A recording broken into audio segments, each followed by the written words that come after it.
ദൈവത്തിൻ്റെ അതിപരിശുദ്ധമായ നാമം ഇന്ന് രാത്രികാലം വീണ്ടും വാഴ്ത്തപ്പെടുമാറാകട്ടെ. വീണ്ടും ദൈവജനവുമായി നിങ്ങളുടെ ഇടയിലായിരിക്കാനായിട്ട് ദൈവം ഒരുക്കിയ വലിയൊരു അവസരത്തിനായിട്ട് ഞാൻ ദൈവത്തെ സ്തുതിക്കുകയും വാഴ്ത്തുകയും ചെയ്യുന്നു. നിങ്ങൾക്കെല്ലാവർക്കുമുള്ള ക്രിസ്തീയ വന്ദനങ്ങളെ ഞാൻ പ്രാരംഭമായിട്ട് അറിയിക്കുകയാണ്. 1 പത്രോസ് 1-ാം അധ്യായത്തിൽ നിന്നും നമ്മളുടെ പഠനം തുടരുകയാണ്. കഴിഞ്ഞ ക്ലാസ്സിൽ നമ്മൾ കാണുവാനിടയായി തീർന്നു വീണ്ടും ജനിച്ചവരുടെ മഹാത്മ്യം. അതിലെ വിശദമായ കാര്യങ്ങൾ നമ്മൾ കാണുവാനിടയായി. അത് ഒന്ന് തൊട്ടുകൊണ്ട് അടുത്ത വാക്യത്തിലേക്ക് നമ്മൾ ഇന്ന് രാത്രികാലം കടക്കുവാനായിട്ട് ആഗ്രഹിക്കുകയാണ്. പിതാവായ ദൈവത്തിൻ്റെ മുന്നറിവിനൊത്തവണ്ണം അല്ലേ, ആത്മാവിൻ്റെ വിശുദ്ധീകരണം പ്രാപിച്ച അനുസരണം കാണിപ്പാൻ യേശു ക്രിസ്തുവിൻ്റെ രക്തത്താൽ തളിക്കപ്പെടുവാനായിട്ട്, അതുമാത്രമല്ല അവൻ മരിച്ചവരുടെ ഇടയിൽ നിന്നുള്ള ക്രിസ്തുവിൻ്റെ പുനരുത്ഥാനത്താൽ തൻ്റെ കരുണാധിക്യ പ്രകാരം according to his great mercy നമ്മെ എന്തിനു വേണ്ടി, ജീവനുള്ള പ്രത്യാശയ്ക്കായിട്ട് അന്ത്യകാലത്ത് വെളിപ്പെടുവാൻ ഒരുങ്ങിയിരിക്കുന്ന ദ ഗ്ലോറിഫിക്കേഷൻ, അതിനുവേണ്ടി നമ്മെ എന്ത് ചെയ്യുന്നു, വിശ്വാസത്താൽ ദൈവശക്തിയിൽ കാക്കുന്നു. അവസാനമായി നമുക്ക് ലഭിക്കുവാൻ പോകുന്ന സ്വർഗത്തിൽ സൂക്ഷിച്ചിരിക്കുന്നതും ക്ഷയം, മാലിന്യം, വാട്ടം എന്നിവ ഇല്ലാത്തതുമായ അവകാശത്തിനായിട്ട് വീണ്ടും ജനിപ്പിച്ചിരിക്കുന്നു. എത്രയോ മനോഹരമായിട്ടുള്ള ആ വീണ്ടും ജനനാനുഭവത്തിൻ്റെ വ്യത്യസ്തമായ അനുഭവങ്ങൾ നമ്മൾ കാണുവാനായിട്ടിടയാക്കി. അപ്പോൾ ഇത്ര വലിയ രക്ഷ ദൈവം നമുക്ക് ദാനമായി തന്നിട്ടുണ്ടെങ്കിൽ അതിനെ എത്രമാത്രം ഭയഭക്തിയോടും ആദരവോടും നന്ദി നിറഞ്ഞ ഹൃദയത്തോടും കൂടെ നമ്മൾ അതിനെ ഓർക്കുകയും ആ രക്ഷയുടെ പാതയിൽ മുന്നോട്ട് പോകുകയും വേണമെന്നുള്ളത് വളരെയധികം അത്യന്താപേക്ഷിതമായ കാര്യമാണ്. ഈ ദിവസങ്ങളിൽ നമ്മൾ മനസ്സിലാക്കുന്ന ഒരു കാര്യം, നമ്മുടെ സഭാ സമൂഹം ഒരു ഓർഗനൈസേഷനായിട്ട് അധംപതിച്ചുകൊണ്ടിരിക്കുന്ന ഒരു കാലഘട്ടത്തിലാണ് നമ്മൾ ജീവിക്കുന്നത്. അതുകൊണ്ട് തന്നെ ഇന്ന് നമ്മുടെ അടുത്ത തലമുറ അല്ലെങ്കിൽ അടുത്ത നെക്സ്റ്റ് ജനറേഷനൊക്കെ എങ്ങനെയായിരിക്കും ഈ വിശ്വാസത്തിൻ്റെ അടിസ്ഥാനത്തിൽ മുന്നോട്ട് പോകുന്നത് എന്നുള്ളൊരാശങ്ക നമുക്കുണ്ട്. ഇന്ന് ഞാൻ പെന്തക്കോസ്തിലെ വളരെ പ്രമുഖനായിട്ടുള്ള ഒരു ദൈവദാസൻ്റെ കൊച്ചു മകൻ ഈ വിശ്വാസത്തിൽ നിന്നും മാറി പല കാര്യങ്ങൾ അദ്ദേഹം പറയുന്നതിനെക്കുറിച്ചൊക്കെ ഞാൻ കേൾക്കുവാനിടയായി. എൻ്റെ ഹൃദയം വളരെയധികം വേദനയോടെ ഞാനിങ്ങനെ ചിന്തിപ്പാനിടയായി. എന്താണ് അതിന് കാരണം? മറ്റുള്ളവരെ പഴിയാരാം, നമ്മുടെ സമൂഹത്തിൽ നടക്കുന്നതായ പല കാര്യങ്ങളെക്കുറിച്ച് നമുക്ക് പറയാനായിട്ട് സാധിക്കും. അതൊക്കെ ഒരു ഭാഗത്ത് നിൽക്കുമ്പോൾ തന്നെ അടിസ്ഥാനപരമായ കാര്യമെന്ന് പറയുന്നത് ക്രിസ്തുവുമായിട്ടുള്ള ഒരു ആത്മബന്ധത്തിൽ ഒരു വ്യക്തി വരിക എന്നുള്ളതാണ്. ആ വ്യക്തി ക്രിസ്തുവുമായിട്ടുള്ള ആത്മബന്ധത്തിൽ വരുമ്പോൾ ഈ വീണ്ടും ജനനത്തിൻ്റെ മഹാത്മ്യം മനസ്സിലാക്കി അതിൽ ഉറച്ചു നിൽപ്പാനിടയായിത്തീരും. സാഹചര്യങ്ങളൊക്കെ എതിരായി വന്നാലും നമ്മുടെ സമൂഹത്തിൽ നമ്മൾ മാതൃകയായി ജീവിക്കണം, അടുത്ത തലമുറയ്ക്ക് മാതൃകയായി ജീവിക്കണം എന്നുള്ളത് വളരെ വാസ്തവമായൊരു കാര്യമാണ്. അല്ലെങ്കിൽ തലമുറ കൺഫ്യൂസ്ഡായി പോകുവാനിടയായിത്തീരും. അതവിടെ നിൽക്കുമ്പോൾ തന്നെ വ്യക്തിപരമായിട്ടുള്ള വീണ്ടും ജനനം എന്നുള്ളതായ ഒരു അനുഭവം ഈ ദിവസങ്ങളിൽ നമ്മൾ പ്രാപിക്കുകയും അതിനെ പഠിപ്പിക്കുകയും അതിന് പ്രാധാന്യം കൊടുക്കുകയും ചെയ്തില്ലെങ്കിൽ നമ്മൾ ഒരു സമൂഹമായി, ഒരു റിലിജ്യനായി, ഒരു മതമായി അധംപതിച്ചു പോകുകയും പിന്നീട് ഇതിൽ ആളുകൾ തുടരണമോ വേണ്ടയോ എന്ന് ചിന്തിക്കുന്നത് അവരുടെ ഒരു ഉദ്ദേശത്തിൻ്റെയും അല്ലെങ്കിൽ അവരുടെ ഒരു ചോയ്സായി മാറുകയും ചെയ്യുന്ന ഒരു ദാരുണമായ അവസ്ഥയിലേക്ക് വരികയാണ്. അതല്ല, it is not a choice. ഇത് നമ്മുടെ രക്ഷകനുമായിട്ടുള്ള നമ്മുടെ ആത്മബന്ധമാണ്, ക്രിസ്തുവുമായിട്ടുള്ള നമ്മുടെ ആത്മബന്ധമാണ്. അതിനായിട്ടാണ് നമ്മെ വീണ്ടും ജനിപ്പിച്ചിരിക്കുന്നത്. ഇത് മനുഷ്യരുടെ ഇടപാടുകളല്ല, ഇതൊരു ഓർഗനൈസേഷനിൽ ചേരുന്ന പരിപാടിയല്ല, ഇതൊരു മതത്തിൻ്റെ ഭാഗമാകുന്ന ഒരു കാര്യമല്ല.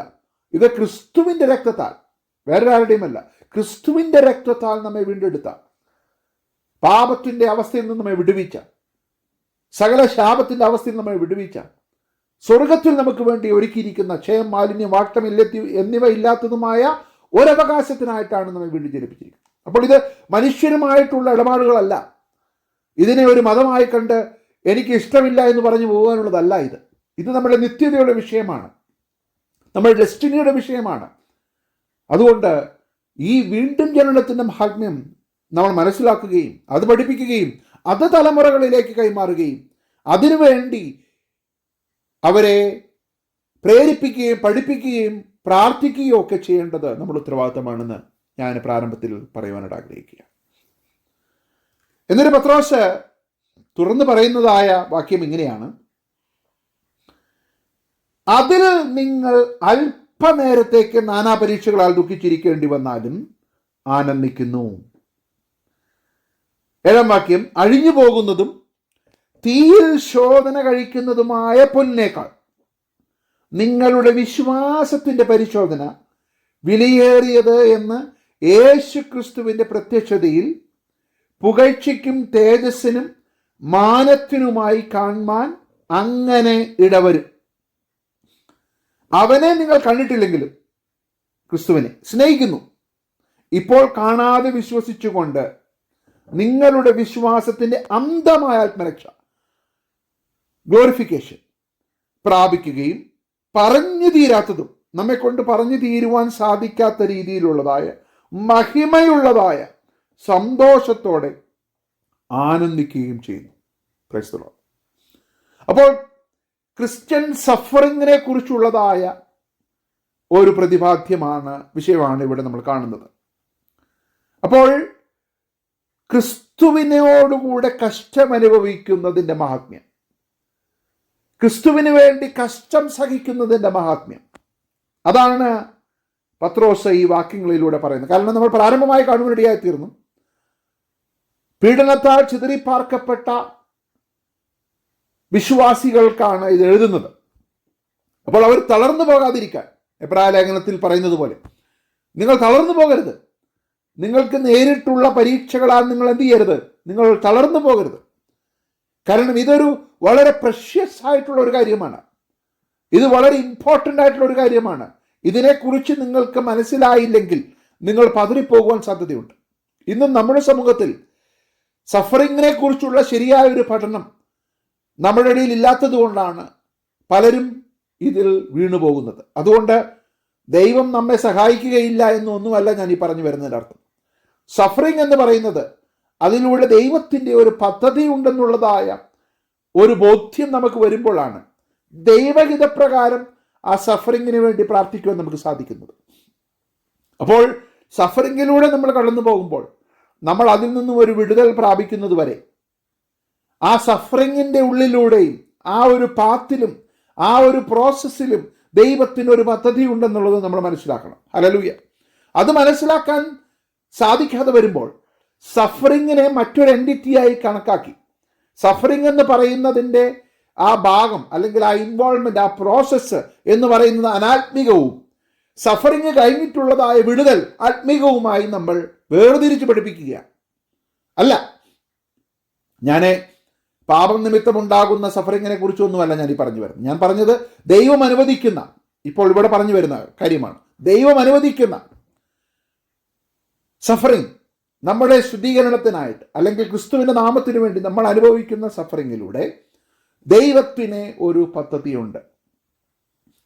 അപ്പോൾ ആ പ്രോസസ്സിലും ദൈവം ചിലത് ആഗ്രഹിക്കുന്നു. അപ്പോൾ ആ പ്രോസസ്സിൻ്റെ ബ്യൂട്ടിയാണ് ഇവിടെ പത്രോസ് പറയുന്നത്. എൻഡ് റിസൾട്ട് ഒരു പക്ഷേ അതിൽ നിന്നുള്ള വിടുതലാണെങ്കിൽ അത് മാത്രം ആഘോഷിക്കുവാനുള്ളവനല്ല ഒരു ക്രിസ്ത്യാനി. ഓ പ്രൈസ് ദി ലോർഡ്. അത് ആഘോഷിക്കുവാൻ ഒരു അവിശ്വാസിക്കും സാധിക്കും. എന്നാൽ അതിലൂടെ കടന്നു പോകുമ്പോഴും ശദ്രക് മേശക് അബേദ്നഗോ പറഞ്ഞതുപോലെ ഞങ്ങളെ ഈ ദൈവം ഈ തീയിൽ നിന്ന് വിടുവിക്കുവാൻ സാധിക്കും. അതാണ് ലോകത്തിന് അറിയേണ്ടതായ സാക്ഷ്യം. അഥവാ വിടുവിച്ചില്ലെങ്കിലും ഈ തീയിലൂടെ ഞങ്ങൾ കടന്നു പോകുമ്പോഴും ഞങ്ങൾ സേവിച്ചു നിൽക്കുന്ന ദൈവത്തിന് നാമം മഹിമപ്പെടത്തക്ക രീതിയിൽ ഒരു വലിയ കാര്യം ചെയ്യുവാൻ എൻ്റെ ദൈവത്തിന് സാധിക്കും. ഓ പ്രൈസ് ദി ലോർഡ്. അങ്ങനെ വരുമ്പോഴാണ് കഷ്ടത അല്ലെങ്കിൽ സഫറിങ് നമുക്കൊരു അനുഗ്രഹമായി മാറുന്നത്. അങ്ങനെ വരുമ്പോഴാണ് ഈ സഫറിങ്ങിലൂടെ ദൈവരാജ്യത്തിൻ്റെ വ്യാപ്തിക്ക് വേണ്ടി ദൈവം ഉപയോഗിക്കുവാനിടയായിത്തീരുന്നത്. നമ്മൾ പാടുന്ന പല പാട്ടുകളും ഈ കഷ്ടതയുടെ തീച്ചൂടിലൂടെ ഉണ്ടായതാണ്, അല്ലേ? പല എക്സാമ്പിളുകളും നമുക്കറിയാം. സാധു കൊച്ചു പാട്ടുകളും എന്തിനേറെ പറയുന്ന എത്രയോ പാട്ടുകൾ നമ്മൾ പാടുന്ന ഇംഗ്ലീഷ് ഹിംസ് അല്ല. അതെല്ലാം ഈ കഷ്ടതയുടെ ശോധനയിലൂടെ കടന്നു പോകുമ്പോൾ ദൈവത്തിൻ്റെ ഹിതത്തിനായി അവർ സമർപ്പിച്ചപ്പോൾ ദൈവം അവരിലൂടെ പ്രവർത്തിച്ച കാര്യങ്ങളാണ്. ഹല്ലേലൂയ. എന്നെ കേൾക്കുന്ന പ്രിയമുള്ള ദൈവമക്കളെ, നമ്മൾ ഒരുപക്ഷെ പ്രയാസങ്ങളിലൂടെയും പ്രതികൂലങ്ങളിലൂടെയും ദൈവം നമ്മുടെ ജീവിതത്തിൽ അനുവദിച്ചതായ ചില പ്രയാസങ്ങളിലൂടെയൊക്കെ നമ്മൾ കടന്നു പോകുമ്പോൾ അതിൽ നിന്നുള്ള വിടുതൽ ദൈവം തരും, അതിന് യാതൊരു സംശയവുമില്ല. അതിനുവേണ്ടി നമ്മൾ പ്രാർത്ഥിക്കണം. എന്നാൽ അതിലൂടെ നമ്മൾ കടന്നു പോകുമ്പോഴും നമുക്ക് ദൈവ സാന്നിധ്യം അനുഭവിക്കുവാൻ സാധിക്കണം. ഇതും ദൈവത്തിൻ്റെ പദ്ധതിയുടെ ഭാഗമാണെന്നുള്ള വിശ്വാസം നമുക്കുണ്ടാകണം. ദൈവം അനുവദിച്ചിട്ടാണെങ്കിൽ, ദൈവം അറിയാതെ എൻ്റെ ജീവിതത്തിൽ ഒന്നും സംഭവിക്കുകയില്ല എന്നുള്ള പൂർണ്ണമായ ഒരു നിശ്ചയം നമ്മൾ ഉണ്ടാകുമ്പോൾ നമ്മുടെ പ്രാർത്ഥന ദൈവത്തിൻ്റെ സോവർണിറ്റിയുടെ അടിയിൽ വരികയാണ്. ഓ പ്രൈസ് ദി ലോർഡ്. അങ്ങനെ വരുമ്പോൾ ദൈവം അറിഞ്ഞിട്ടാണ് ഇത് സംഭവിക്കുന്നത് എന്നുള്ള ബോധ്യത്തിൽ നമ്മൾ പ്രാർത്ഥിക്കുമ്പോൾ ആ പ്രാർത്ഥനയ്ക്ക് വളരെ അർത്ഥമുണ്ടാകുകയാണ്. ഇവിടെ പത്രോസ് എന്താണ് പറയുന്നത്? ഏതിൽ? ഈ മുൻപറഞ്ഞ കാര്യങ്ങളിൽ. അപ്പോൾ നമ്മളുടെ സഫറിങ്ങിൻ്റെ പെർസിവിയറൻസിന്റെ അടിസ്ഥാനം എന്ന് പറയുന്നത് അത് ഏതാണ്? അത് വീണ്ടും ജനിപ്പിച്ചതിന്റെ മഹാത്മ്യം, ക്ഷയം, മാലിന്യം, മാട്ടം എന്നിവയില്ലാത്തതുമായ അവകാശം, നമ്മിൽ വെളിപ്പെടുവാനിരിക്കുന്ന തേജസ്. അപ്പോൾ ഈ കാര്യങ്ങളുടെ അടിസ്ഥാനത്തിലായിരിക്കണം നമ്മൾ സഫറിങ്ങിലൂടെ മുന്നോട്ട് പോകേണ്ടത്. അതിൽ നിങ്ങൾ അല്പനേരത്തേക്ക് നാനാപരീക്ഷകളാൽ ദുഃഖിച്ചിരിക്കേണ്ടി വന്നാലും ആനന്ദിക്കുന്നു. അപ്പോൾ നമുക്ക് ആനന്ദം കണ്ടെത്തുവാനുള്ള ഒരു സനാതനമായിട്ടുള്ളതായ ഒരു പ്രത്യാശ നമുക്കുണ്ട്. അവിടെയാണ് ദൈവമക്കൾ മറ്റുള്ളവരിൽ നിന്നും വ്യത്യസ്തരായി മാറുന്നത്. ഓ പ്രൈസ് ദി ലോർഡ്. അല്ലേ? ഇപ്പോൾ നമ്മളൊരു കഠിനമായ ശോധനയിലൂടെ കടന്നു പോകുമ്പോൾ അതിൽ നിന്നുള്ള വിടുതൽ പ്രാപിച്ച ശേഷം ദൈവം നല്ലവനാണെന്ന് പറയുവാൻ ആർക്കും സാധിക്കും? എന്നാൽ അതിലൂടെ കടന്നു പോകുമ്പോഴും ദൈവം നല്ലവനാണെന്ന് പറയുവാൻ സാധിക്കുന്നതിൻ്റെ അർത്ഥം ഇവിടെ പത്രോസ് പറയുകയാണ്, നിത്യത അല്ലെങ്കിൽ നിങ്ങളിൽ വെളിപ്പെടുവാനിരിക്കുന്ന തേജസ് നിങ്ങളിൽ നിന്ന് എടുത്തു മാറ്റുവാൻ യാതൊരു ശക്തിക്കും സാധ്യമല്ല. Price the Lord. അങ്ങനെ വരുമ്പോൾ നിങ്ങളുടെ സഫറിങ്ങിനെ ഒരർത്ഥം വരികയാണ്. Price the Lord. 2 കൊരിന്ത്യർ 4-ാം അധ്യായം അതിൻ്റെ 16 മുതലുള്ള വാക്യങ്ങളിൽ പൗലോസ് ഇതുപോലെയുള്ളതായ ഒരു കാര്യം പറയുന്നുണ്ട്. അതുകൊണ്ട് ഞങ്ങൾ അധൈര്യപ്പെടാതെ ഞങ്ങൾ എന്ത് ചെയ്യുന്നില്ല? അധൈര്യപ്പെടുന്നില്ല. ഞങ്ങളുടെ പുറമെയുള്ള മനുഷ്യൻ ക്ഷയിച്ചു പോകുകയാണ്, എന്നാൽ അകമയുള്ള മനുഷ്യൻ, ഓ പ്രൈസ് ദി ലോർഡ്, അകമയുള്ള മനുഷ്യൻ, അപ്പോൾ ഉൾക്കണ്ണ് പ്രകാശിച്ചിരിക്കുന്ന മനുഷ്യൻ, ആത്മീയ കണ്ണുകൾ പ്രകാശിച്ചിരിക്കുന്ന ഉൾമനുഷ്യൻ എന്ത് ചെയ്യുന്നു? പുതുക്കം പ്രാപിക്കുന്നു. ഓ പ്രൈസ് ദി ലോർഡ്. അപ്പോൾ ഏതിൻ്റെ അടിസ്ഥാനത്തിലാണ് പുതുക്കം പ്രാപിക്കുന്നത്? ഒരു ഫണ്ടമെന്റൽ ആയിട്ടുള്ള ഒരു അടിസ്ഥാനമുണ്ട് അതിന്, അല്ലേ? ഇപ്പോൾ നമ്മുടെ ജീവിതത്തിൽ സന്തോഷം വരുവാൻ ഒരു കാരണമുണ്ട്. അപ്പോൾ ആ കാരണം ചിലപ്പോൾ താൽക്കാലികമായ കാര്യമായിരിക്കാം. അപ്പോൾ നമുക്കൊരു സന്തോഷം ഉണ്ടാകും. എന്നാൽ അത് കഴിയുമ്പോൾ നമ്മുടെ ആ ഒരു വികാരത്തിനൊരു മാറ്റം വരും, അല്ലെങ്കിൽ ആ ഒരു ഇമോഷന് മാറ്റം വരും. എന്നാൽ ഇവിടെ സ്ഥായിയായി നിൽക്കുന്ന ഒരു ശക്തിക്കും മാറ്റുവാൻ സാധിക്കാത്ത ഒരു കാരണം ഇവിടെ പൗലോസ് പറയുകയാണ്. നൊടി നേരത്തേക്കുള്ള നിങ്ങളുടെ ലഘുവായ കഷ്ടം. ഇത് തന്നെയാണ് പത്രോസോടെ പറഞ്ഞത്. അതിൽ നിങ്ങൾ അല്പനേരത്തേക്ക്, ആ പദം നിങ്ങൾ ശ്രദ്ധിച്ചല്ലോ, ഇപ്പോൾ അല്പനേരത്തേക്ക് നാനാപരീക്ഷകളാൽ ദുഃഖിച്ചിരിക്കേണ്ടി വന്നാൽ. അപ്പോൾ പൗലോസും അതേ ഭാഷ തന്നെയാണ് ഇവിടെ ഉപയോഗിക്കുന്നത്. നൊടി നേരത്തേക്കുള്ള ഞങ്ങളുടെ ലഘുവായ കഷ്ടം. അപ്പോൾ നൊടി നേരത്തേക്കുള്ളതാണ് കഷ്ടം, ലഘുവാണ്. എന്നിട്ട് ഈ കാരണത്തെ അങ്ങ് വളരെ വിശദമായിട്ട് പൗലോസ് പറയുകയാണ്, അത്യന്തം അനവധിയായി. ഓ പ്രൈസ് ദി ലോർഡ്. അപ്പോൾ ആ കമ്പാരിസൺ ഒന്ന് നോക്കിക്കേ. ലഘുവും നൊടി നേരത്തേക്കുള്ളതായ കഷ്ടം, അത്യന്തം, എന്തെല്ലാം പദങ്ങളാണ് പൗലോസോട് ഉപയോഗിക്കുന്നത്? അത്യന്തം, അനവധി, തേജസ്സിന്റെ നിത്യകനം ഞങ്ങൾക്ക് കിട്ടുവാൻ ഹേതുവാകുന്നു. കാണുന്നതിനല്ല, കാണാത്തതിന് എത്ര ഞങ്ങൾ നോക്കിക്കൊണ്ടിരിക്കുന്നു. കാണുന്നത് താൽക്കാലികം, കാണാത്തത് നിത്യം. അവിടെ ഒരു പദം ശ്രദ്ധിച്ചോ, കാണാത്തതിനെ അത്ര ഞങ്ങൾ എന്ത് ചെയ്തിരിക്കുന്നത്? നോക്കിക്കൊണ്ടിരിക്കുന്നത്. അപ്പോൾ കാണാത്തതിനെ എങ്ങനെ നോക്കുവാൻ സാധിക്കും? കാണാത്തതിനെ വളരെ യാദൃശികമായി കണ്ടു എന്നല്ല അവിടെ പറയുന്നത്. കാണാത്തതിനെ നോക്കണം. നോക്കണമെങ്കിൽ നമുക്ക് കാണുവാൻ സാധിക്കണം. കാണുവാൻ സാധിക്കണമെങ്കിൽ നമുക്ക് കണ്ണുകൾ വേണം. എന്താണ് ആ കണ്ണ്? നമ്മുടെ അകമയുള്ളവന്റെ കണ്ണുകൾ. ഓ പ്രൈസ് ദി ലോർഡ്. അത് നമ്മൾ പ്രകാശിക്കുമ്പോൾ, അതുകൊണ്ടാണ് വീണ്ടും ജനനമായിട്ട് പത്രോസ് അതിനെ കണക്ട് ചെയ്തിരിക്കുന്നത്. വീണ്ടും ജനിച്ചവന്റെ അകക്കണ്ണുകളിലാണ് പ്രകാശിച്ചിരിക്കുന്നത്. മനസ്സിലാവുന്നുണ്ടോ? വീണ്ടും ജനിക്കാത്തവന്റെ അകക്കണ്ണുകൾ പ്രകാശിച്ചിട്ടില്ല. അതുകൊണ്ട് തന്നെ ഈ തേജസ്സിന്റെ നിത്യകനൻ കാണുവാനായിട്ട് അവന് സാധ്യമല്ല. അപ്പോൾ ഇവിടെ ഒരു കാര്യം മനസ്സിലാക്കണം, ലഘുവായ കഷ്ടം, തേജസ്സിന്റെ നിത്യകനം. അപ്പോൾ ഇവിടെ കമ്പാരിസൺ വരുന്നത് ആ നിത്യതയുടെ തേജസ്സിന്റെ നിത്യകനം കാണുമ്പോഴാണ്, അല്ലേ? ഞാൻ സാധാരണയായി ഒരു ഉദാഹരണം പറയാം. നിങ്ങൾക്ക് $1000 അല്ലെങ്കിൽ ഒരു 10,000 രൂപ കടമുണ്ടെന്നിരിക്കട്ടെ. ആ കടം വളരെ വലുതാണ്, നിങ്ങളെ സംബന്ധിച്ചിടത്തോളം വളരെ വലുതാണ്. എന്നാൽ നിങ്ങൾക്ക് അടുത്ത ദിവസം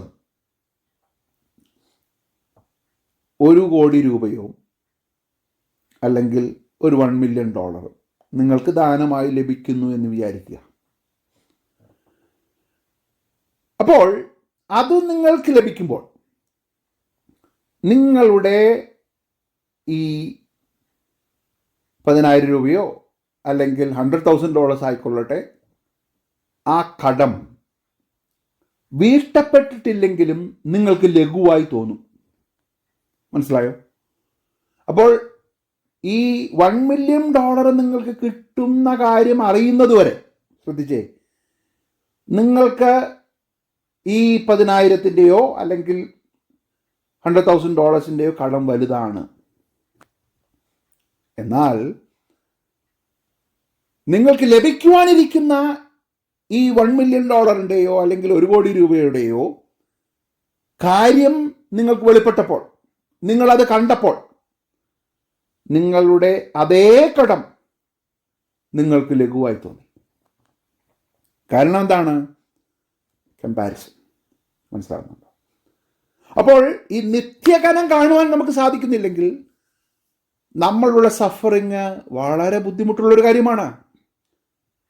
സഫറിങ്ങിലൂടെ നമുക്ക് മുന്നോട്ട് പോകുവാൻ സാധ്യമല്ല. അതുകൊണ്ടാണ് ഇന്ന് ദൈവമക്കൾ കടന്നു പോകുന്ന അനുഭവങ്ങളിലൂടെ കടന്നു പോകുവാൻ ലോകത്തിലുള്ളവർക്ക് സാധിക്കുന്നില്ല എന്ന് ഞാൻ പറയുന്നില്ല. മോട്ടിവേഷൻ കൊണ്ടും പല കാര്യങ്ങൾ കൊണ്ടും ഒക്കെ അതിനെ നേരിടുന്നവരുണ്ട്. എന്നാൽ ഒരു ക്രിസ്ത്യാനി അതിനെ നേരിടുന്നത് തേജസ്സിന്റെ നിത്യകനത്തിന്റെ അടിസ്ഥാനത്തിലാണ്. ഓ പ്രൈസ് ദി ലോർഡ്.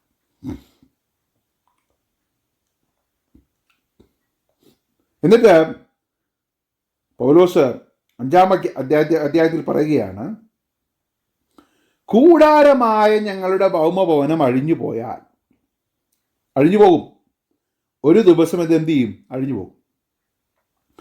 കൈപ്പണിയല്ലാത്ത, ഒന്നാമത് കൈപ്പണിയല്ല, ശ്രദ്ധിക്കണം. 2, നിത്യഭവനം, അത് എറ്റേണലാണ്. 3, ദൈവത്തിൻ്റെ ദാനം. അപ്പോൾ എ ഗിഫ്റ്റ് ഫ്രം ഗോഡ്. അപ്പൊ ഒരു ദൈവത്തിൻ്റെ ദാനം എന്നൊക്കെ പറയുമ്പോൾ നമ്മൾ വളരെ ലഘുവായി അതിനെ കാണുകയാണ്. ദൈവമാണ് ദാനം ചെയ്യുന്നത്. കർത്താവ് പറഞ്ഞു, ഞാൻ ഇപ്പോൾ പോകുന്നു, അല്ലേ? എൻ്റെ പിതാവിൻ്റെ വാസസ്ഥലത്തിൽ അനേക ഭവനങ്ങളുണ്ട്. ഞാൻ നിങ്ങൾക്ക് സ്ഥലമൊരുക്കുവാൻ പോകുകയാണ്. ഞാൻ പോയി നിങ്ങൾക്ക് സ്ഥലമൊരുക്കും. അപ്പോൾ കൂടാരമായ ഞങ്ങളുടെ ഭൗമഭവനം അഴിഞ്ഞു പോയാൽ കൈപ്പണിയല്ലാത്ത നിത്യഭവനമായി ദൈവത്തിൻ്റെ ദാനമായ ഒരു കെട്ടിടം, ഓ പ്രൈസ് ദി ലോർഡ്, ഞങ്ങൾ സ്വർഗത്തിലുണ്ടെന്ന് അറിയുന്നു. ഓ പ്രൈസ് ദി ലോർഡ്. അറിയുന്നു എന്നുള്ള പദമാണ് വളരെ ഇമ്പോർട്ടൻ്റ്. ഇന്ന് പലർക്കും ഇതറിയുന്നില്ല. അതുകൊണ്ടാണ് പൗലോസ് 1 കൊരിന്ത്യർ 15-ാം അധ്യായത്തിൽ പറഞ്ഞത്, നിങ്ങൾ ഈ ലോകത്തിൽ മാത്രം പ്രത്യാശ വെച്ചിരിക്കുന്നവരാണെങ്കിൽ നിങ്ങൾ സകല മനുഷ്യരിലും അരിഷ്ടന്മാരത്രേ. പിറ്റി ഓൺ യു. പറഞ്ഞതിൻ്റെ അർത്ഥം, ഈ ലോകത്തിൽ മാത്രമാണ് നിങ്ങൾക്ക് പ്രത്യാശയുള്ളെങ്കിൽ നിങ്ങൾ അനുഭവിക്കുന്ന സഫറിങ്ങിനൊന്നും ഒരർത്ഥവും നിങ്ങൾക്ക് കണ്ടെത്തുവാൻ സാധ്യമല്ല.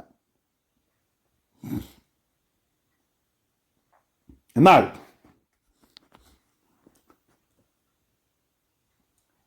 ക്രിസ്തുവിൻ്റെ പുനരുത്ഥാനത്തിൽ വിശ്വസിക്കുകയും നമുക്കൊരു ഉയർപ്പുണ്ടെന്ന് വിശ്വസിക്കുകയും തേജസ്സിൻ്റെ നിത്യഘനമാണ് നമുക്ക് ലഭിക്കുവാൻ പോകുന്ന ഉറപ്പുള്ളവർ മരിച്ചവരുടെ പുനരുത്ഥാനത്തിൽ വിശ്വസിക്കുന്നു. അങ്ങനെയുള്ളവർ ഇത് നൊടി നേരത്തേക്കുള്ള കഷ്ടമായി ഇതിനെ കാണുകയാണ്. Price the Lord. അപ്പോൾ ഇനി ആ വാക്യം ഒന്ന് വായിക്കുമ്പോൾ, ഏതിൽ ഈ അവകാശത്തിനായി വീണ്ടും ജനിച്ചിരിക്കുന്ന നമ്മൾ, ആ മൂല്യത്തിൽ, ആ വലിയ ട്രഷറിൽ നിങ്ങൾ അല്പനേരത്തേക്ക് നാനാ പരീക്ഷകളാൽ ദുഃഖിച്ചിരിക്കേണ്ടി വന്നാലും, പ്രൈസ് ദി ലോർഡ്, നിങ്ങൾ എന്ത് ചെയ്യുന്നു? ആനന്ദിക്കുന്നു. ഇംഗ്ലീഷിൽ പറഞ്ഞിരിക്കുന്നു, this brings U great Joy. Price the Lord. This brings, ഇതാണ് നിങ്ങൾക്ക് ജോയ് കൊണ്ടുവരുന്നത്, അല്ലാതെ വേറെ ഒന്നുമല്ല. അപ്പോൾ വളരെ ഇമ്പോർട്ടൻ്റ് ആയിട്ട് നമ്മൾ മനസ്സിലാക്കേണ്ട ഒരു കാര്യമാണ്, this brings U great Joy. എന്നെ കേൾക്കുന്ന പ്രിയമുള്ളവരൊക്കെ, നമ്മുടെ ജോയുടെ അടിസ്ഥാനം എന്താണ്? സന്തോഷം എന്ന് പറയുന്നത് പ്രതലത്തിലുള്ള സന്തോഷത്തിൻ്റെ കാര്യമല്ല ഞാൻ പറഞ്ഞത്. ആനന്ദിക്കുന്നത്, ക്രിസ്തുവിൽ ആനന്ദിക്കുവാൻ നമുക്ക് സാധിക്കുന്നു. ഹല്ലേലൂയ. ആ ഏറ്റവും കാതലായിട്ടുള്ള അടിസ്ഥാനപരമായിട്ടുള്ള ഒരു കാര്യം, ഈ പ്രത്യാശ അല്ലെങ്കിൽ നമ്മൾ തളർന്നു പോകും. Price the Lord. 7-ാം വാക്യത്തിൽ പറയുകയാണ്, അഴിഞ്ഞു പോകുന്നതും തീയിൽ ശോധന കഴിക്കുന്നതുമായ പൊന്നിനേക്കാൾ നിങ്ങളുടെ വിശ്വാസത്തിൻ്റെ പരിശോധനയ്ക്ക് വിലപിടിപ്പുണ്ട്. അപ്പോൾ തീയിൽ ശോധന കഴിക്കുന്ന പൊന്നിനെ ആ പ്രോസസ്സ് എന്ന് പറയുന്നത് വളരെ പെയിൻഫുൾ ആണ്. അപ്പോൾ അതിന് ഉപമിച്ചിരിക്കുന്നത് മറ്റൊന്നുമല്ല, തീയിലൂടെ ശോധന ചെയ്യപ്പെടുന്നതായ പൊന്ന്. അപ്പോൾ പൊന്നിനെ ശുദ്ധീകരിക്കണമെങ്കിൽ തീ ആവശ്യമാണെങ്കിൽ, ഒരു ക്രിസ്ത്യാനിയുടെ ജീവിതത്തിൽ ദൈവം അനുവദിക്കുന്നതായ സാഹചര്യങ്ങളിലൂടെ നമ്മൾ കടന്നു പോകേണ്ടതായിട്ട് വരുമ്പോൾ മാത്രമാണ് നമ്മളിൽ ആ ശുദ്ധീകരണം നടക്കുന്നത്. യാക്കോബിന്റെ ലേഖനത്തിൽ പറയുന്നത് പോലെ, പരിശോധന സഹിക്കുന്ന മനുഷ്യൻ ഭാഗ്യവാൻ. അല്ലേ? പരിശോധന സഹിക്കുന്ന മനുഷ്യൻ ഭാഗ്യവാൻ. അവൻ കൊള്ളാകുന്നവനായി തെളിഞ്ഞ ശേഷം. അപ്പോൾ അതൊരു പ്രോസസ്സാണ്. കർത്താവ് തന്നെ സ്നേഹിക്കുന്നവർക്ക് വാഗ്ദത്തം ചെയ്ത ജീവകിരീടം പ്രാപിക്കും. അപ്പോൾ ശ്രദ്ധിക്കണം, അവിടെയും അൾട്ടിമേറ്റ്ലി അതിനെ കണക്ട് ചെയ്തിരിക്കുന്നത് ഈ ലോകത്തിലുള്ള താൽക്കാലികമായ കാര്യമായിട്ടല്ല. അവിടെയും ഇങ്ങനെയല്ല എഴുതിയിരിക്കുന്നത്, അവൻ കൊള്ളാകുന്നവനായി തെളിഞ്ഞ ശേഷം ഈ ലോകത്തിലുള്ളതെല്ലാം അവന് ലഭിക്കുമെന്നല്ല. ആണോ? അല്ല. അവൻ കൊള്ളാവുന്നതിനായി തെളിഞ്ഞ ശേഷം ഇവിടെ ഒരു അവാർഡ് ലഭിക്കുമെന്നല്ല. കൊള്ളാവുന്നതിനായി തെളിഞ്ഞ ശേഷം കർത്താവ് തന്നെ സ്നേഹിക്കുന്നവർക്ക് വാഗ്ദത്തം ചെയ്ത ജീവകിരീടം പ്രാപിക്കും. അപ്പോൾ മനോഹരമായിട്ട് യാക്കോബോട് പറയുകയാണ്, ഈ പ്രോസസ്സിലൂടെ കടന്നു പോകുമ്പോൾ കർത്താവ് തന്നെ സ്നേഹിക്കുന്നവർക്ക് വേണ്ടി വച്ചിരിക്കുന്നതായ ഒരനുഭവമാണ് ഇതെന്ന് മനസ്സിലാക്കുവാൻ സാധിക്കുകയും അങ്ങനെ തന്നെ സ്നേഹിക്കുന്നവർക്ക് വാഗ്ദത്തം ചെയ്തിട്ടുള്ള ജീവകിരീടം പ്രാപിക്കുവാൻ ഇടയായിത്തീരുകയും ചെയ്യും. Price the Lord. എന്നെ കേൾക്കുന്ന പ്രിയമുള്ള ദൈവമക്കളെ, നമ്മൾ എത്രയോ ഭാഗ്യവാന്മാരാണ്. മത്തായി സുവിശേഷം 5-ാം അധ്യായത്തിൽ ഗിരിപ്രഭാഷണത്തിൽ കർത്താവ് പറഞ്ഞ ഒരു കാര്യം, 5-ന്റെ 11-12 വാക്യങ്ങൾ ഇങ്ങനെയാണ്: നീതി നിമിത്തം ഉപദ്രവിക്കപ്പെടുന്നവർ ഭാഗ്യവാന്മാർ. അല്ലേ? അപ്പോൾ സഫറിങ്ങിൻ്റെ കാരണമെന്ന് പറയുന്നത് നമ്മുടെ തോന്നിവാസമല്ല. വളരെ വ്യക്തമായിട്ട് പറയുന്നുണ്ട്. നിങ്ങളപ്പോൾ ഇതിനെ തെറ്റിദ്ധരിക്കരുത്. നീതി നിമിത്തം ഉപദ്രവിക്കപ്പെടുന്നവർ. അപ്പോൾ ക്രിസ്ത്യൻ സഫറിങ്ങിനെ ഒരു കാരണമുണ്ടെങ്കിൽ അത് ക്രിസ്തു നിമിത്തമാണ്. ഒന്നുകിൽ ക്രിസ്തുവിന് വേണ്ടി നിന്നതുകൊണ്ട്, അല്ലെങ്കിൽ സം വാല്യൂസിന് വേണ്ടി നിന്നതുകൊണ്ട്, വചനത്തിനെ അനുസരിക്കുവാൻ നിന്നതുകൊണ്ട്, സെപ്പറേറ്റഡ് ആകുവാനുള്ളതായ ആ ധൈര്യം കാണിച്ചതുകൊണ്ട്, അങ്ങനെയൊക്കെ ഉള്ളതായ സാഹചര്യങ്ങളിൽ നമ്മൾ കടന്നു പോകേണ്ടതായ, ഫിസിക്കൽ മാത്രമല്ല ഇമോഷണലായ മാനസികമായിട്ടുള്ളതായ പീഡനങ്ങൾ. അപ്പോൾ നീതി നിമിത്തം ഉപദ്രവിക്കപ്പെടുന്നവർ ഭാഗ്യവാന്മാർ. അവിടെയും അടുത്ത വാക്യം എന്താണ്? സ്വർഗരാജ്യം അവർക്കുള്ളത്. അപ്പോൾ സ്വർഗരാജ്യത്തിൻ്റെ ഇപ്പോൾ നമ്മൾ അനുഭവിക്കുന്ന സമാധാനവും ദൈവസാന്നിധ്യവും വിശ്വാസത്താൽ നമ്മൾ അനുഭവിക്കുന്നു. അതാണ് പത്രോസ് അടുത്ത വാക്യത്തിൽ പറയുന്നത്. എന്നാൽ ലിറ്ററലായിട്ട് നമുക്ക് വേണ്ടി ഒരുക്കി വച്ചിരിക്കുന്ന ഒരു സ്വർഗരാജ്യം. എന്തൊരു കർത്താവ് പറയുകയാണ്, എൻ്റെ നിമിത്തം, അണ്ടർലൈൻ ചെയ്യേണ്ടതായ പദമാണ്, എൻ്റെ നിമിത്തം നിങ്ങളെ പഴിക്കുകയും ഉപദ്രവിക്കുകയും നിങ്ങളെ കൊണ്ട് എല്ലാ തിന്മയും കളവായി പറയുകയും ചെയ്യുമ്പോൾ നിങ്ങൾ ഭാഗ്യവാന്മാർ. അപ്പോൾ reason for you to celebrate. എന്നിട്ട് അടുത്ത വാക്യം, സ്വർഗത്തിൽ നിങ്ങളുടെ പ്രതിഫലം വലുതാകുകൊണ്ട്. അപ്പോൾ അവിടെയും കണക്ട് ചെയ്തിരിക്കുന്നത് ഈ സനാതനമായ കാര്യത്തോടാണ്. കാരണം അവിടെയാണ് ഈക്വലൈസർ. ഇവിടെയുള്ളതായ കാര്യങ്ങളെല്ലാം താൽക്കാലികമാണ്. Praise the lord. കർത്താവ് മാർത്ത മറിയോട് പറഞ്ഞ കാര്യം, ലാസർ ഉയർത്തെഴുന്നേൽക്കും താൽക്കാലികമായിട്ട്. പക്ഷേ നിങ്ങളുടെ വിശ്വാസത്തിന് അടിസ്ഥാനം എന്തിലായിരിക്കണം? ഞാൻ തന്നെ പുനരുത്ഥാനവും ജീവനുമാകും. എന്നിൽ വിശ്വസിക്കുന്നവൻ മരിച്ചാലും ജീവിക്കും. അവിടെയാണ് അതിൻ്റെ ഫൈനലായിട്ടുള്ള കൺക്ലൂഷൻ. ലാസർ ഉയർക്കും, വീണ്ടും മരിക്കും. എന്നാൽ മരിക്കാത്ത ഒരു അവസ്ഥയിലേക്ക് നമ്മളൊക്കെ രൂപാന്തരപ്പെടുന്നൊരു ദിവസമുണ്ട്. അത് ക്രിസ്തുവിലൂടെയാണ് സാധിക്കുന്നത്. അതിനുവേണ്ടി നിങ്ങൾ എന്ത് ചെയ്യണം? വീണ്ടും ജനിച്ചതിൻ്റെ മഹാത്മ്യം നിങ്ങൾ മനസ്സിലാക്കണം. Price the Lord. അപ്പോൾ നിങ്ങൾക്ക് മനസ്സിലാവുന്നുണ്ടോ? അതിൽ നിങ്ങൾ ഇപ്പോഴും അല്പനേരത്തേക്ക് നാനാപരീക്ഷകളാൽ, അല്പനേരത്തേക്കേ ഉള്ളൂ, പക്ഷേ നാനാപരീക്ഷകളാണ്. അല്പമായ ദുഃഖമൊക്കെ ഉണ്ട്. അപ്പോൾ ഈ ദുഃഖവും ആനന്ദവും ഒരുപോലെയാണ് അവിടെ പറഞ്ഞിരിക്കുന്നത്. എങ്ങനെയാണ് ദുഃഖിക്കുമ്പോൾ ആനന്ദിക്കുവാൻ പറ്റുന്നത്? നിങ്ങൾ ശ്രദ്ധിച്ചിട്ടുണ്ടോ?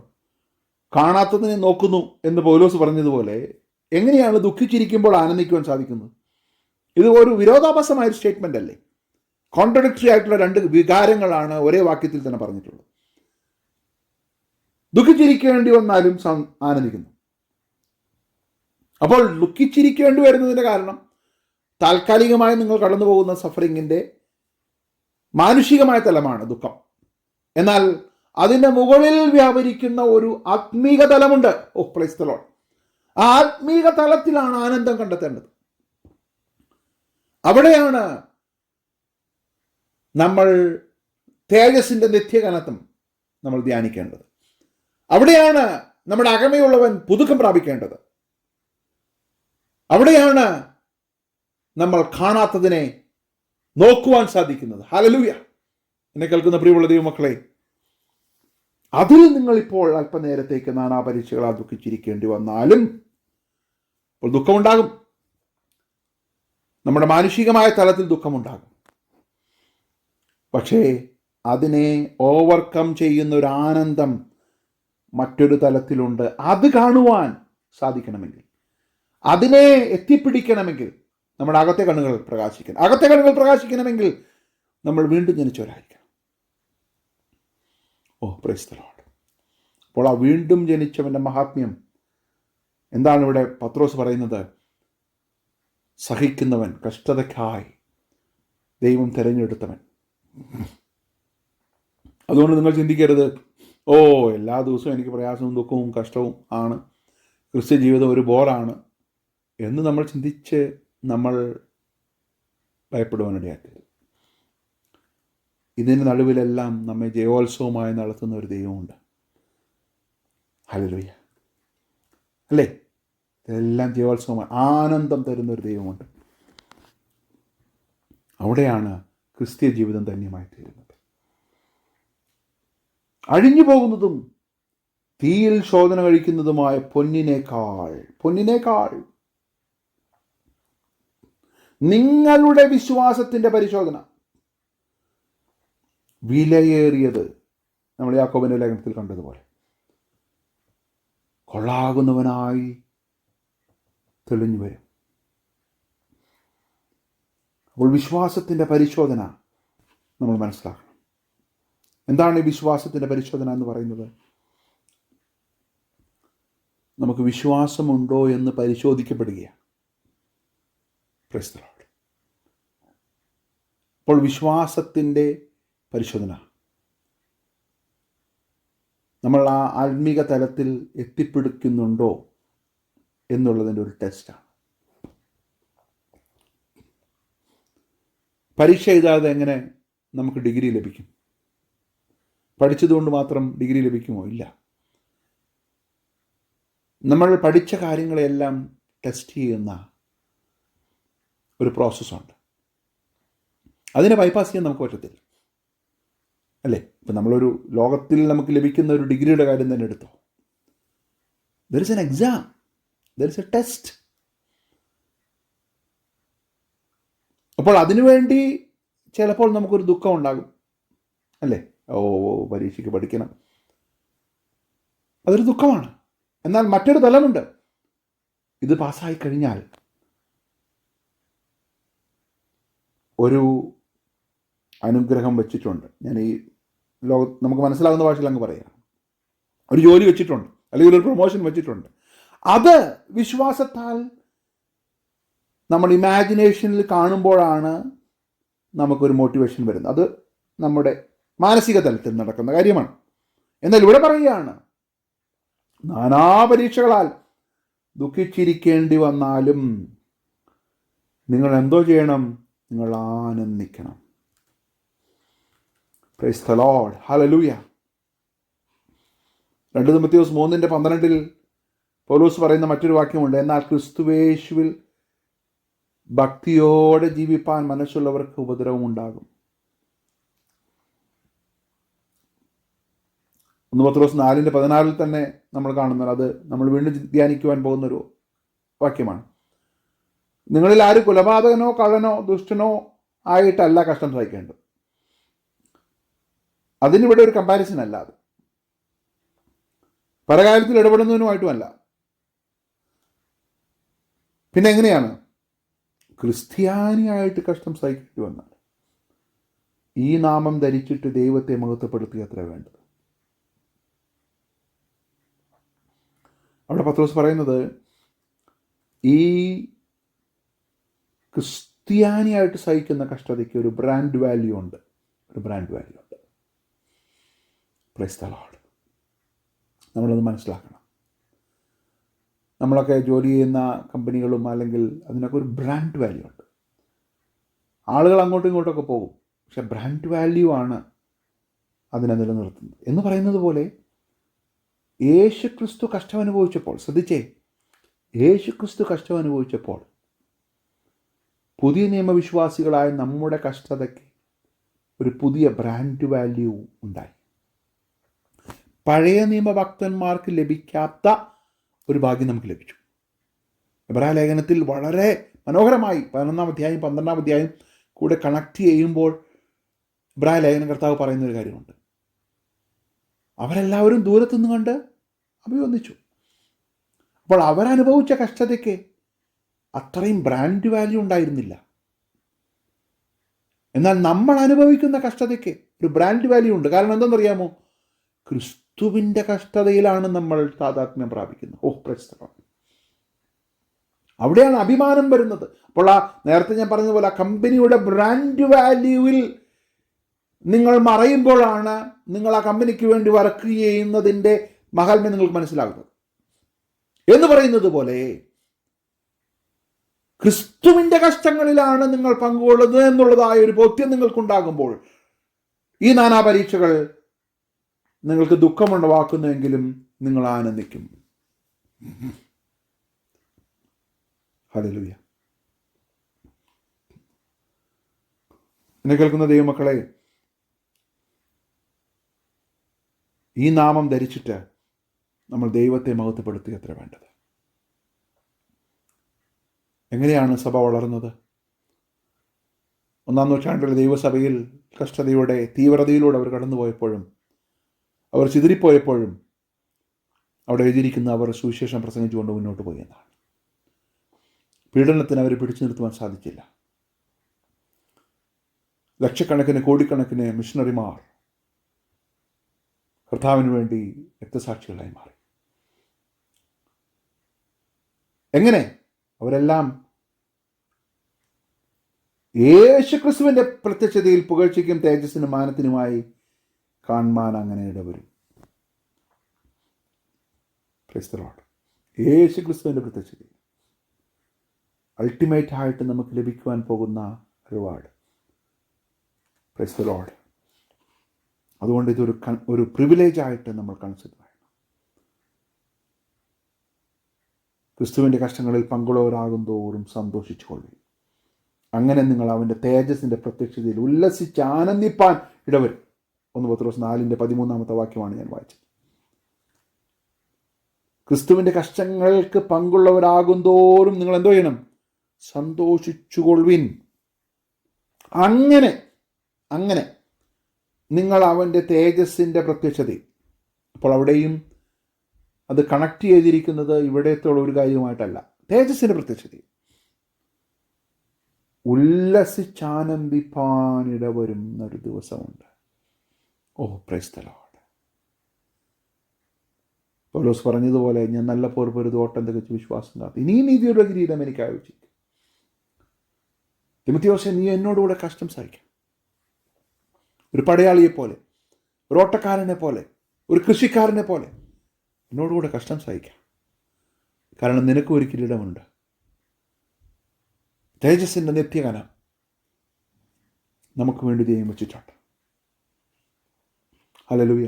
അതുകൊണ്ട് ഇപ്പോൾ അല്പനേരത്തേക്ക് നാനാ പരീക്ഷകളാൽ നിങ്ങൾ ദുഃഖിച്ചിരിക്കേണ്ടി വന്നാലും ആനന്ദിക്കുന്നു. അഴിഞ്ഞു പോകുന്നതും തീയിൽ ശോധന കഴിക്കുന്നതുമായ പൊന്നിനേക്കാൾ നിങ്ങളുടെ വിശ്വാസത്തിൻ്റെ പരിശോധന വിലയേറിയത് എന്ന് യേശു ക്രിസ്തുവിൻ്റെ പ്രത്യക്ഷതയിൽ അവിടെ വരുമ്പോഴാണ് അത് തെളിയപ്പെടുന്നത്. Praise the lord. പുകഴ്ചയ്ക്കും തേജസ്സിനും മാനത്തിനും, പുകഴ്ചയ്ക്കും തേജസ്സിനും മാനത്തിനുമായി will bring praise, glory and honor. Hallelujah. Such trials show the proven character of your faith, which is much more valuable than gold that is tested by fire. Oh, praise the Lord. ചുമ്മാ സ്വർണ്ണമല്ല, തീയിൽ കൂടെ ശോധന ചെയ്യപ്പെട്ട സ്വർണ്ണത്തെക്കാൾ വിലയേറിയത്. And will bring praise and glory and honor when Jesus Christ is revealed. Hallelujah. എന്നിട്ട് പറയുകയാണ്, അവനെ നിങ്ങൾ കണ്ടിട്ടില്ല.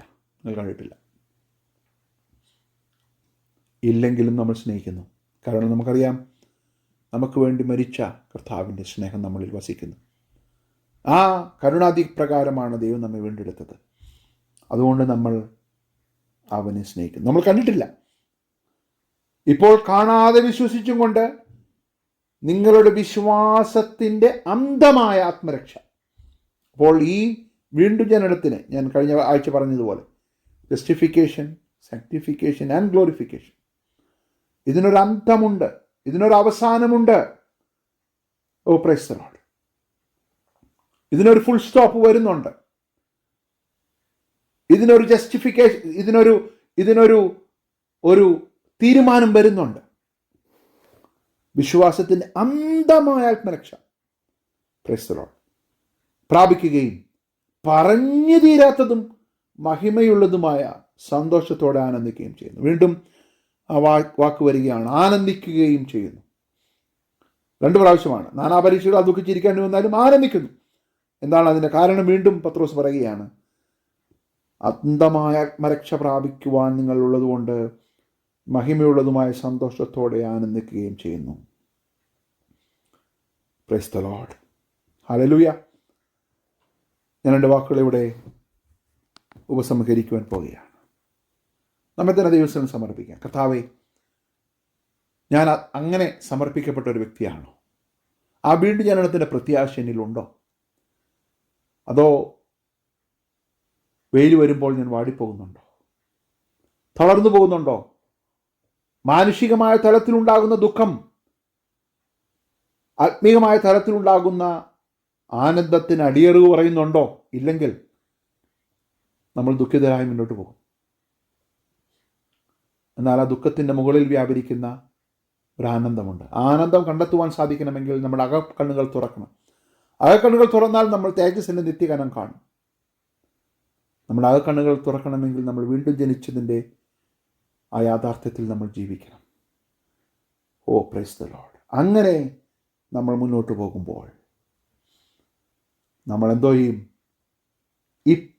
ഇപ്പോൾ അല്പനേരത്തേക്ക് ലഘുവായ കഷ്ടം, നാനാപരീക്ഷകളാൽ ദുഃഖിച്ചിരിക്കേണ്ടി വന്നാലും നമ്മൾ എങ്ങനെ ആനന്ദിക്കും? ക്രിസ്തുവിൽ ആനന്ദിക്കും. കാരണം യേശു ക്രിസ്തുവിൻ്റെ പ്രത്യക്ഷതയിൽ നമുക്ക് പുകഴ്ചയ്ക്കും തേജസ്സിനും മാനത്തിനുമായി അത് കാണുവാൻ ഇടവരും. അതുകൊണ്ട് നിങ്ങൾ ഉറപ്പുള്ളവരും ധൈര്യമുള്ളവരും കുലുങ്ങാത്തവരും നിങ്ങളുടെ പ്രയത്നം കർത്താവിൽ വ്യർത്ഥമല്ല എന്ന് അറിഞ്ഞുകൊണ്ട് അവൻ്റെ വേലയിൽ വർദ്ധിച്ചു വരുന്നവരാകണം. കാരണം ക്രിസ്തുവിൽ ഇതൊന്നും വ്യർത്ഥമല്ല. നമുക്ക് വേണ്ടി ദൈവം ഒരുക്കി വെച്ചിരിക്കുന്ന ഒരു തേജസ്സിൻ്റെ നിത്യകനം, ഒരു കൈപ്പണിയല്ലാത്ത ഒരു ഭവനം ദൈവം നമുക്ക് വേണ്ടി ഒരുക്കി വെച്ചിട്ടുണ്ട്.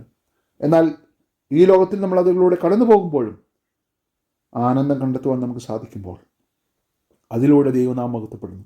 ആ ആനന്ദം പാട്ടുകളായി മുന്നോട്ട് വരികയാണ്. ആനന്ദം സങ്കീർത്തനങ്ങളായി വരുന്നു. ആനന്ദം പ്രബോധനങ്ങളായി വരുന്നു. ആനന്ദം സന്ദേശങ്ങളായി മുന്നോട്ട് വരുന്നു. ആനന്ദം അനുഭവ സാക്ഷ്യങ്ങളായി മുന്നോട്ട് വരുന്നു. അങ്ങനെ സഭ എഡിഫൈ ചെയ്യപ്പെടുന്നു. അങ്ങനെ നമ്മുടെ കഷ്ടത ദൈവരാജ്യത്തിൻ്റെ വ്യാപ്തിക്ക് വേണ്ടി പ്രയോജനപ്പെടുന്നു. അതുകൊണ്ടാണ് പൗലോസ് പറഞ്ഞത്, ഞാൻ എൻ്റെ കഷ്ടതകളിൽ പ്രശംസിക്കുന്നു. കാരണം അതിലൂടെ ദൈവരാജ്യം വ്യാപിക്കപ്പെടുകയാണ്. അതുകൊണ്ട് നാനാ പരീക്ഷകളാൽ ഇപ്പോൾ അല്പകാലത്തേക്ക് നമുക്ക് ദുഃഖമുണ്ടായെങ്കിലും അതിൽ കവിയുന്ന ആനന്ദം കണ്ടെത്തിക്കൊണ്ട് നമ്മുടെ ക്രിസ്ത്യ ജീവിതം മുന്നോട്ട് നയിപ്പാൻ ദൈവം നമ്മെ സഹായിക്കട്ടെ എന്ന് ആത്മാർത്ഥമായി പ്രാർത്ഥിച്ചുകൊണ്ട് ഞാൻ വാക്കുകൾ വിരമിക്കുന്നു. ദൈവം നമ്മെ അനുഗ്രഹിക്കുമാറാകട്ടെ.